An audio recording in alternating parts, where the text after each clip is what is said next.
જય સ્વામિનારાયણ. સહજાનંદ વિદ્યાલયના video lecture શિક્ષણમાં આપ સર્વ વિદ્યાર્થી મિત્રોનું હાર્દિક સ્વાગત છે. ધોરણ 11 રસાયણ વિજ્ઞાન પ્રકરણ 4. આજના લેક્ચરમાં આપણે આણ્વિક કક્ષકોની ઉર્જાના ક્રમ વિશે સમજીશું. પહેલા તો આપણે સમજીશું કે આણ્વિક કક્ષકોની ઉર્જાનો ક્રમ શા માટે જાણવો જરૂરી, અને પછી એ ઉર્જાનો ક્રમ યાદ રાખવાનો પ્રયત્ન કરીશું. તો સૌથી પહેલા આપણે જોઈએ પરમાણ્વિક કક્ષકોની ઉર્જાનો ક્રમ. પરમાણુમાં જુદી જુદી કક્ષકો આવેલી હોય એની ઉર્જાનો ક્રમ આપણે આવી રીતે યાદ રાખેલો છે. 1s કક્ષકની ઉર્જા સૌથી ઓછી હોય, ત્યારબાદ 2s 2p 3s 3p 4s 3d કક્ષકોમાં ઉર્જા ક્રમશઃ વધતી જાય. આ ઉર્જાનો ક્રમ જાણી લઈએ તો આવબાવના નિયમ પ્રમાણે ઇલેક્ટ્રોન કઈ કઈ કક્ષકોમાં ક્રમશઃ ગોઠવાતા જાય એ માલુમ પડે. ઇલેક્ટ્રોન પ્રથમ 1s કક્ષકમાં ગોઠવાય, ત્યાર પછી 2s માં, પછી 2p, આ રીતે ઇલેક્ટ્રોન ક્રમશઃ ગોઠવાતા જાય.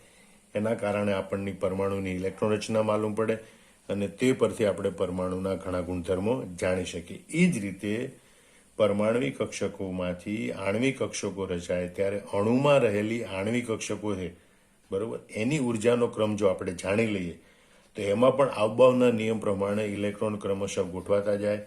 તો આણ્વિક ઇલેક્ટ્રોન રચના સમજી શકીએ અને આણ્વિક ઇલેક્ટ્રોન રચના પરથી અણુના કેટલાક ગુણધર્મોની માહિતી મેળવી શકીએ, અને માટે આણ્વિક કક્ષકોની ઉર્જાનો ક્રમ જાણવો જરૂરી છે.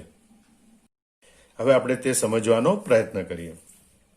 તો આપણે જાણીએ કે બે 1s પરમાણ્વિક કક્ષકો એ બે આણ્વિક કક્ષકો રચે છે, જેમને આપણે સિગ્મા 1s અને સિગ્મા સ્ટાર 1s તરીકે દર્શાવીએ છીએ. અહીં તમે જોઈ શકો છો કે બે પરમાણુની 1s કક્ષકો એ જ્યારે સંમિશ્રણ પામીને બે આણ્વિક કક્ષકો રચે ત્યારે બે કક્ષકો રચાય, સિગ્મા 1s અને સિગ્મા સ્ટાર 1s. આ બંધકારક આણ્વિક કક્ષક, આ બંધ પ્રતિકારક આણ્વિક કક્ષક. આ બંને 1s કક્ષકોની ઉર્જા કરતા સિગ્મા 1s કક્ષકની ઉર્જા ઓછી હોય, સિગ્મા સ્ટાર 1s કક્ષકની ઉર્જા વધારે હોય, બરોબર. એટલે અહીંયા જ એમ લખી શકાય કે sigma 1s is less than sigma star 1s. Sigma 1s કક્ષકની ઉર્જા સિગ્મા સ્ટાર 1s કક્ષકની ઉર્જા કરતા ઓછી હોય, બરોબર. એટલે બે 1s પરમાણ્વિક કક્ષકો બે આણ્વિક કક્ષકો રચે છે, જેમને સિગ્મા 1s અને સિગ્મા સ્ટાર 1s તરીકે દર્શાવે છે. એ જ રીતે 2s અને 2p કક્ષકો એ નીચે પ્રમાણે 8 આણ્વિક કક્ષકો રચે છે, બરોબર. બે 2s કક્ષકોમાંથી સિગ્મા 2s અને સિગ્મા સ્ટાર 2s રચાય. બે 2pz કક્ષકોમાંથી સિગ્મા 2pz અને સિગ્મા સ્ટાર 2pz રચાય. બે 2px કક્ષકોમાંથી પાઈ 2px અને પાઈ સ્ટાર 2px રચાય, અને બે 2py કક્ષકોમાંથી પાઈ 2py અને પાઈ સ્ટાર 2py રચાય. આમ 2s અને 3 2p, એક 2s અને 3 2p એમ એક પરમાણુની 4 અને બીજા પરમાણુની 4 એમ 8 કક્ષકોનું સંમિશ્રણ થઈ અને 8 આણ્વિક કક્ષકો રચાય, જે પૈકીની 4 બંધકારક આણ્વિક કક્ષકો સિગ્મા 2s, સિગ્મા 2pz, પાઈ 2px, પાઈ 2py રચાય, અને 4 બંધ પ્રતિકારક આણ્વિક કક્ષકો sigma star 2s, sigma star 2pz, pi star 2px અને પાઈ સ્ટાર 2py રચાય છે. હવે આ કક્ષકોમાંથી કોની ઉર્જા વધારે અને કોની ઉર્જા ઓછી અને ઉર્જાનો ક્રમ કયો, બરોબર, તે માટે પ્રાયોગિક રીતે નક્કી કરવામાં આવ્યું છે.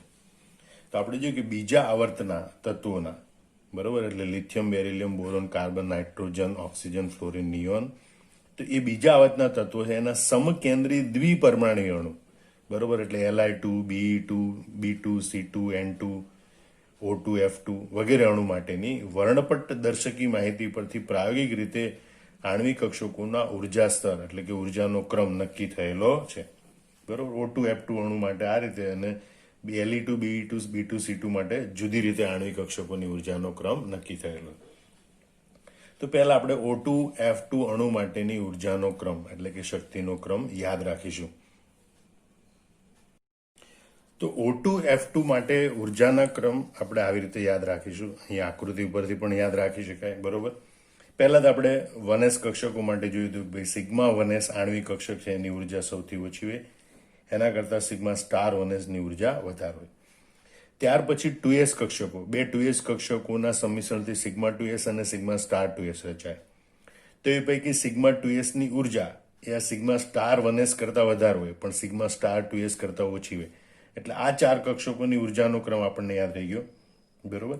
કે sigma 1s is less than sigma star 1s, less than sigma 2s, less than sigma star 2s.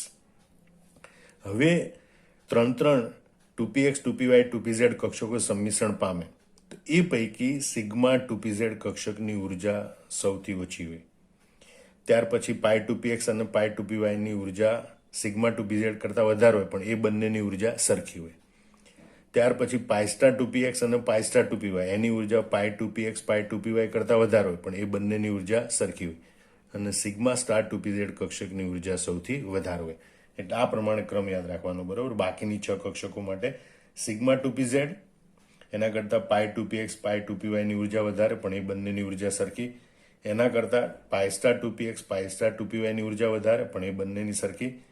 અને સિગ્મા સ્ટાર 2pz ની ઉર્જા આ બધી કક્ષકોમાં સૌથી વધારે હોય. આમ O2 F2 અણુઓ માટે sigma 1s is less than sigma star 1s is less than sigma 2s is less than sigma star 2s. આ 4 2s કક્ષકો માટે. પછીની p કક્ષકો માટે sigma 2pz is less than pi 2px is equal to pi 2pz pi 2py, less than pi star 2px બરાબર pi star 2py, less than sigma star 2pz. આ ક્રમ તમારે યાદ રાખવાનો અને આવી રીતે આકૃતિ દોરતા શીખવાનું. અને આ ક્રમની મદદથી આપણે O2 F2 અને Ne2 અણુઓ એના માટેની આણ્વિક ઇલેક્ટ્રોન રચના દર્શાવી શકીએ. હવે ઉર્જા સ્તરોનો આ ક્રમ એ બાકીના અણુઓ માટે સાચો નથી. ઉર્જા સ્તરોનો આ ક્રમ એ બાકીના અણુઓ જેવા કે Le2, Be2, B2, C2, N2 વગેરે માટે સાચો નથી. એ ક્રમ થોડો બદલાઈ જાય છે, બરોબર. કઈ રીતે બદલાય છે એ આપણે જોઈએ. તો પહેલા 4 કક્ષકોની ઉર્જાનો ક્રમ તો એનો જ રહે, બરોબર. Sigma 1s less than sigma star 1s, sigma 1s sigma 2s less than sigma star 2s. અહીંયા ક્રમ બદલાય, બરોબર.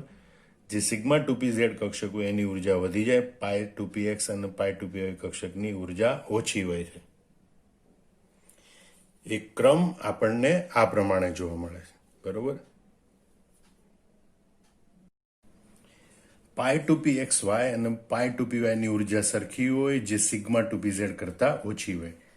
એટલે આપણે જે B2 C2 N2 અણુ માટે, બરોબર, આ O2 F2 માં જે ક્રમ જોવા મળે, B2 C2 N2 અણુ માટે O2 F2 માં જે ક્રમ જોવા મળે અહીંયા તફાવત હોય છે, ખાલી આટલા ભાગમાં, બરોબર. કે ભાઈ O2 F2 અણુ માટે સિગ્મા 2pz કક્ષકની ઉર્જા ઓછી હોય, પાઈ 2px પાઈ 2py ની ઉર્જા વધારે હોય. જ્યારે B2 C2 N2 અણુ માટે પાઈ 2px અને પાઈ 2py ની ઉર્જા ઓછી હોય, જ્યારે સિગ્મા 2pz ની ઉર્જા વધારે હોય. એટલે આ પ્રમાણે ક્રમ જોવા મળે ને એ ક્રમ આપણે યાદ રાખવાનો હોય. જુઓ તમે, sigma 1s is less than sigma star 1s એ તો બરોબર છે. Sigma 2s is less than sigma star 2s એ બરોબર છે. હવે B2 C2 N2 અણુ માટે લખાય પાઈ 2px બરાબર પાઈ 2py અને પછી સિગ્મા 2pz. પછી પાછું રેગ્યુલર પાઈ સ્ટાર 2px બરાબર પાઈ સ્ટાર 2py અને સિગ્મા સ્ટાર 2pz. તો આ પ્રમાણે યાદ રાખવાનું. ફરીથી આપણે જોઈ લો બંને ક્રમ. O2 F2 અણુઓ માટે જુદી જુદી આણ્વિક કક્ષકોની શક્તિનો ક્રમ sigma 1s less than sigma star 1s, sigma 2s less than sigma star 2s.